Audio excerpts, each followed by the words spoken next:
Chapitre 2 d'Histoire, la révolution néolithique. Dans le premier chapitre, on a étudié une période qui s'appelle le Paléolithique. Le Paléolithique, c'est la plus longue période de la préhistoire. C'est une période qui signifie pierre taillée, d'accord, qui commence à partir du moment où les hommes ont commencé à utiliser des outils. Le premier outil, c'est la pierre taillée.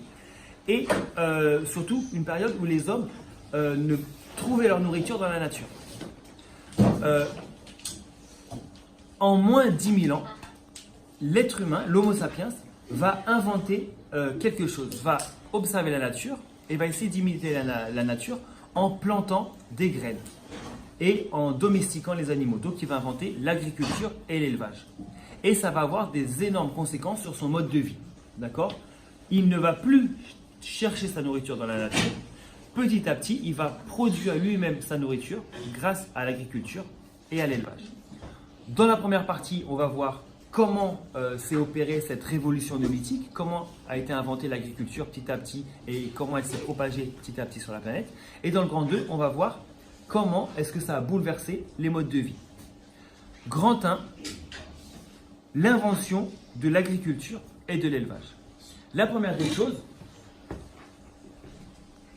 je vous avais fait la remarque que pour faire de l'agriculture, on a besoin de 3 choses. On a besoin d'eau douce, on a besoin de soleil et on a besoin de terre fertile.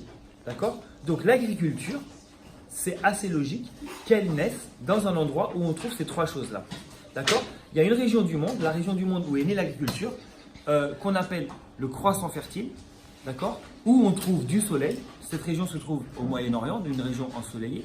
On trouve également de l'eau douce grâce aux fleuves, d'accord ? Donc grâce à des systèmes d'irrigation, c'est-à-dire qu'ils vont prendre l'eau du fleuve pour arroser leur culture, et bien ils vont pouvoir développer l'agriculture. Et on trouve également des terres fertiles, parce que les fleuves, de temps en temps, ils débordaient et ils ramenaient ce qu'on appelle des limons, qui étaient une sorte de boue très fertile et qui permettait d'avoir des champs, une terre fertile et de cultiver dessus. D'accord ? Donc ce croissant fertile, il y a une partie en particulier qui s'appelle la Mésopotamie, qui se trouve entre 2 fleuves, qui s'appellent le Tigre et l'Euphrate. La Mésopotamie, qui se trouve dans l'actuel Irak, Syrie, c'est là où on a trouvé les premières traces d'agriculture. Donc c'est là qu'est née l'agriculture, à peu près il y a 10 000 ans. Petit à petit, ces nouvelles techniques vont se répandre sur toute la planète. Et les endroits les plus récents où on a trouvé l'agriculture, c'est en Amérique du Sud. D'accord ? Donc, et en Amérique du Sud, on trouve l'agriculture vers moins 5000, moins 3000 avant Jésus-Christ. Donc vous voyez quand même qu'il faut plusieurs milliers d'années pour que cette technique puisse se répandre partout sur la planète. Donc ça se fait quand même assez lentement. Ils vont également commencer à domestiquer les animaux. Donc au début, ils capturent des animaux sauvages, ils les gardent dans un enclos ou attachés.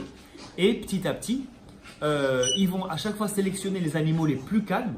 Et génération après génération, on va se retrouver avec des espèces, des nouvelles espèces que les espèces d'animaux domestiques que vous connaissez aujourd'hui. De la même façon pour les végétaux, ils vont d'abord commencer à cultiver les végétaux qu'ils trouvent dans leur environnement et génération après génération, ils vont toujours sélectionner les végétaux qui rendent le mieux et ça va donner toutes les espèces de légumes et de céréales et de végétaux ou de fruits qu'on connaît aujourd'hui. D'accord ? Et ça s'appelle la sélection artificielle.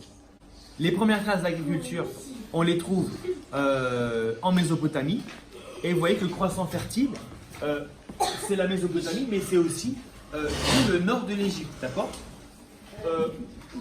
Sur les rives du Nil. Donc voilà, le croissant fertile, c'est la Mésopotamie, plus le nord de l'Égypte sur les rives du Nil. Donc on trouve aussi des terres fertiles, du soleil et de l'eau douce, et qu'on exploite grâce à l'irrigation en prenant l'eau du fleuve. Grand 2, les changements de mode de vie liés à l'agriculture et à l'élevage. Alors là, on avait regardé plusieurs documents et grâce à ces objets archéologiques, on avait réussi à avoir un certain nombre d'informations. Le premier objet archéologique, c'était une hache. La hache, la première des choses qu'on voit, c'est qu'elle est faite en pierre polie. D'accord ? Ici, donc on voit que c'est une nouvelle technique de création d'outils. D'accord ? Et en effet, néolithique, on peut appeler ça aussi l'âge de la nouvelle pierre ou alors l'âge de la pierre polie. D'accord ? Donc la pierre polie, non, la pierre taillée, c'est le paléolithique. D'accord ? la pierre polie, on a vu une vidéo où vous voyez très bien quelqu'un qui refaisait le geste des hommes préhistoriques pour montrer comment il faisait pour polir des pierres. Donc ça fait que la pierre est plus résistante et qu'elle elle casse moins. D'accord? Deuxième objet archéologique qu'on avait utilisé, qu'on avait observé, c'était des céramiques, d'accord? Des récipients fabriqués en poterie. Ça avait permis de savoir plusieurs choses sur les modes de vie. Un, que l'artisanat se développe, d'accord? Qu'ils ont des nouveaux savoir-faire. Deux, qu'ils utilisaient des récipients en céramique, en poterie, pour conserver leurs aliments. Et également qu'ils pouvaient cuire dedans. Donc ils pouvaient cuire soit de la bouillie de céréales, soit de la soupe ou voilà, différents aliments. La cuisine se transforme. La cuisine se transforme. C'est aussi ce que nous donne comme information l'objet suivant, qui est la meule. D'accord? La meule, ça date aussi, à cette époque-là, ils faisaient de la farine, ils écrasaient les céréales. Et c'est un petit peu là que va naître les premières bouillies de céréales, mais également, qu'est-ce qu'on fait avec la farine? Du pain. D'accord? Donc l'ancêtre du pain, l'ancêtre des gâteaux, des pâtisseries, voilà, c'est au néolithique que c'est né, grâce à l'utilisation de la farine. Autre objet archéologique qu'on avait observé, c'était la faucille. D'accord? La faucille, donc pareil, qui est construite avec des petits morceaux, des éclats de silex et du bois ou de la corne, qui est un outil pour récolter, et donc ce qui permet de conclure qu'ils pratiquaient l'agriculture et qu'ils récoltaient en grosse quantité. Encore une image qu'on a observée, c'est les mégalithes. Donc, les mégalithes, c'est aussi des vestiges qu'on retrouve qui datent du néolithique. Les mégalithes, ce sont des grosses constructions en pierre. Mégalithe, ça veut dire grosse pierre. Et ça permet d'avoir pas mal d'informations aussi sur cette époque. Les mégalithes ne sont pas des habitations. D'accord? On a aussi des traces d'habitation. D'accord? On va le voir juste après, les ruines des premiers villages. Les mégalithes n'avaient pas pour objectif de s'abriter ou de se loger. D'accord?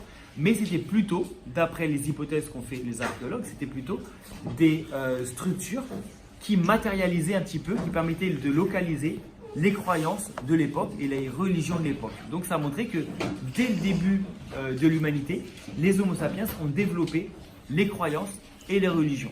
D'accord? Donc pourquoi on se dit ça? Parce que souvent sous les mégalithes on trouvait des tombeaux. D'accord?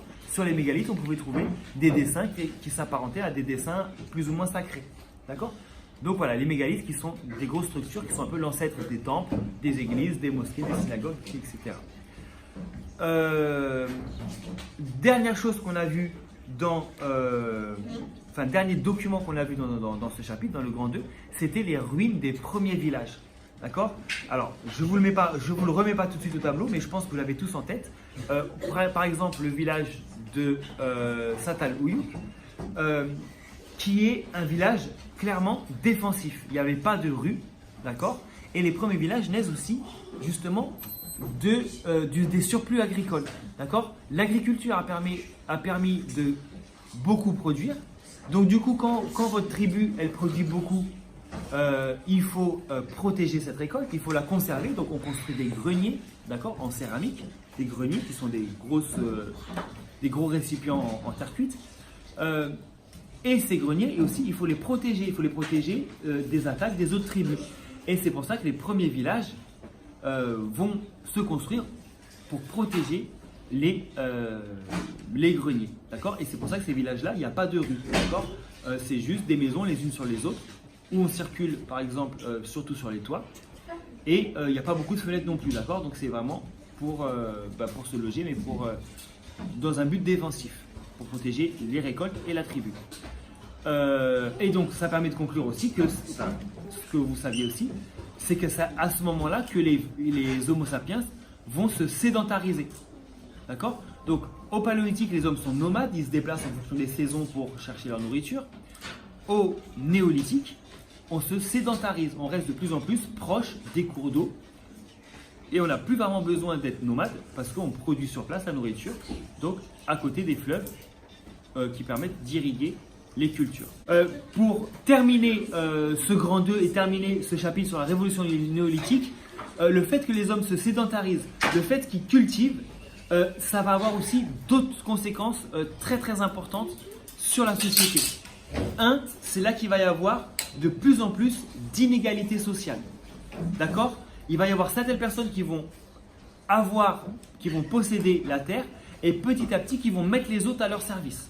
Donc les inégalités sociales vont se creuser, vont apparaître et se creuser. Pendant le Paléolithique, tout le monde était à peu près au même niveau. Tout le monde a les mêmes fonctions aussi par rapport à la tribu et par rapport face à la nature.